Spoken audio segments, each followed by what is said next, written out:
భారతదేశంలో వేప చెట్టు ఎక్కడ చూసినా మనకు కనిపిస్తుంది. దీని శాస్త్రీయ నామం వచ్చేసి అజడిరెక్టా ఇండికా. ఇది ఒక పవిత్రమైన చెట్టుగా, ఔషధ గుణాలున్న చెట్టుగా ప్రతి ఇంటి దగ్గరలో, రోడ్ల మీద, ఇంకా పొలాల్లో దీన్ని బాగా పెంచుతారు. ఇంకా ఊరి బయట కూడా ఈ చెట్టుని పెంచుతారు. ఎందుకంటే దీన్ని గ్రామ దేవతగా మనం పూజిస్తాం కాబట్టి. సో, దీనివల్ల మనకెన్నో ఆరోగ్య ప్రయోజనాలు, యాంటీబయాటిక్‌గా కూడా ఉపయోగిస్తారు దీన్ని. సో, వేప ఆకులు, వేప బెరడు, పువ్వులు మరియు దాని వేర్లు అన్నీ మన బ్యాక్టీరియా, వైరస్‌లు నాశనం చేస్తాయని మనం ఈ వేప చెట్టుని చాలా చోట్ల చూస్తాము. దాన్ని పెంచుతారు కూడా. ఎందుకంటే ఇది మనకి ఎన్నో ఉపయోగాలని ఇస్తుంది.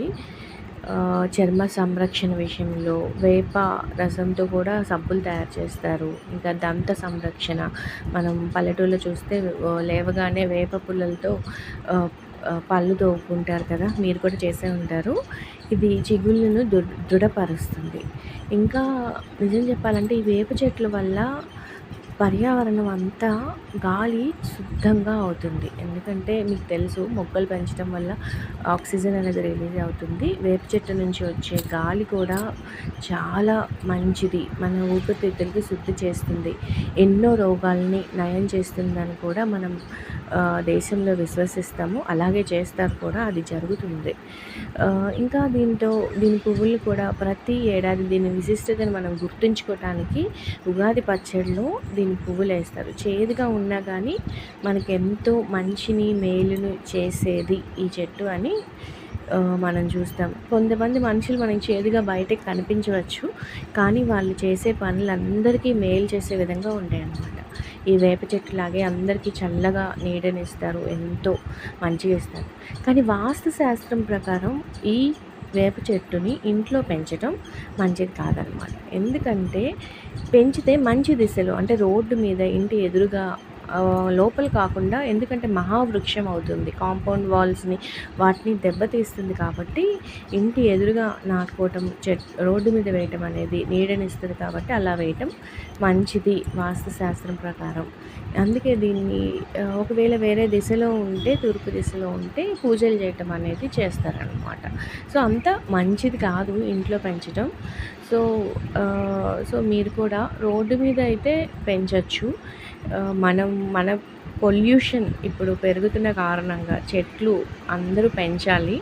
ఒక కార్‌కే 300 చెట్లు పెంచాలట. మనం కార్‌కి పెట్రోలు అన్నీ, డీజిల్ ఇవన్నీ వాడటం వల్ల పొల్యూషన్ అనేది ఎక్కువ పెరుగుతుంది కాబట్టి, ప్రతి ఇంట్లో కారు ఉంటుంది కాబట్టి ప్రతి ఒక్కళ్ళు ఈ చెట్టు పెంచాలా. అలాంటి కొత్త కొత్త చెట్లు పెంచితే మన భూమిని మనం కాపాడుకున్న వాళ్ళం అవుతాము. మీరు కూడా ఇలా మీరు ప్రేమించే మనుషుల మాటలు మనకి చేదుగా ఉంటాయి, కానీ వాళ్ళు కూడా వేప చెట్టులా ప్రేమించి మంచిని కోరుకుంటారు అని మీరు కూడా అర్థం చేసుకోవాలన్నమాట. సో మీరు కూడా ఇలా వేప చెట్టుల్ని మీ ఇంటి ఎదురుగానో, రోడ్ల మీద ఎక్కడైనా పెంచండి. ఎందుకంటే అవి మనకెంతో మేలు చేస్తాయి కాబట్టి పెంచాలి. కాలుష్యాన్ని తగ్గించండి. మీరు కూడా మంచి గాలిని పీల్చుకోవటానికి ఇవి సహాయం చేస్తాయి. మనకి మంచి ఆరోగ్యాన్ని అందిస్తాయి. సో చెట్లని మీరు కూడా పెంచండి. మీరు ప్రేమించే మనుషుల మాటలు చేదుగా ఉన్నాయి అని వాళ్ళని ద్వేషించకండి. వాళ్ళు చెప్పే మాటలు వేప చెట్టులా చేదుగా ఉన్నా మిమ్మల్ని ప్రేమిస్తున్నారు కాబట్టి ఎప్పుడు మీ మంచి కోరుకుంటారు అని మీరు అర్థం చేసుకొని వేప చెట్టు కింద అందరూ చల్లగా ఉండాలని నేను కోరుకుంటున్నాను. మీరు కూడా కోరుకోండి. వేప చెట్టుని ప్రేమించండి.